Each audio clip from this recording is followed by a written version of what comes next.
திருச்செந்தூர் ஆண்டவனே வேல் முருகா, தினம் உனக்கு நன்றி சொல்வோம் மால் மருகா.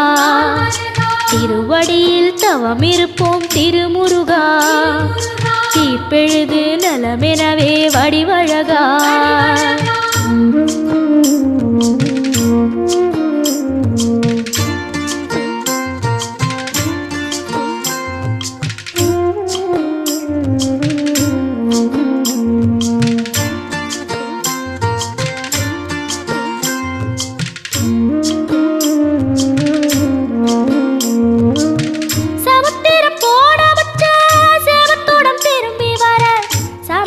சாமி